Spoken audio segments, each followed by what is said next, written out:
Bene, ora portiamo sotto i nostri riflettori l'attenzione sul comparto turistico del Veneto, il turismo che in questi anni di pandemia ha sofferto a mesi alterni. Continua il dialogo tra Regione del Veneto e Governo, per questo siamo andati ad incontrare l'assessore regionale al turismo Federico Caner.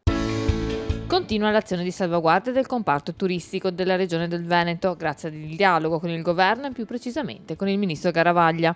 Tra i temi che meritano attenzione la durata del Green Pass, per il quale servono linee chiare e precise, perlomeno a livello comunitario. Come Regione Veneto abbiamo chiesto un intervento importante del Ministro al Turismo Garavaglia proprio sull'allineamento delle normative italiane con quelle europee. Il tema è in particolare la questione del Green Pass.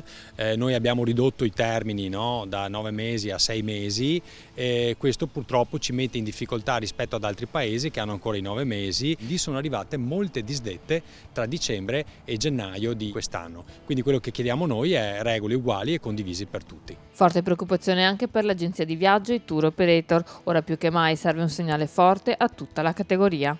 Il mondo del turismo è in difficoltà, per la Regione Veneto è fondamentale perché ricordo che 18 miliardi di PIL fa questa regione e abbiamo la necessità di venire incontro anche al comparto in particolare specifico delle agenzie di viaggio e dei tour operator, che sono forse quelli che all'interno della categoria turistica hanno patito di più negli ultimi 2 anni, cioè non hanno praticamente lavorato. Il mondo delle agenzie di viaggio e dei tour operator rappresentano oltre il 70% della movimentazione del turismo in Veneto in maniera diretta o indiretta.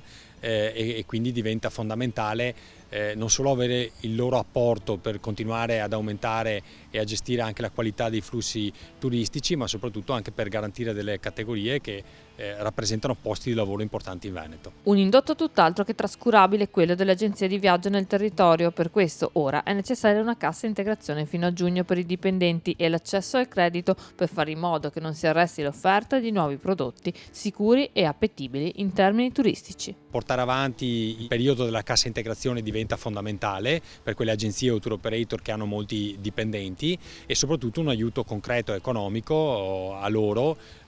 Questo può avvenire sotto varie forme e abbiamo chiesto un fondo specifico per loro d'aiuto. Ci è stato garantita da questo punto di vista un intervento e quindi auspichiamo che arrivi il più presto possibile.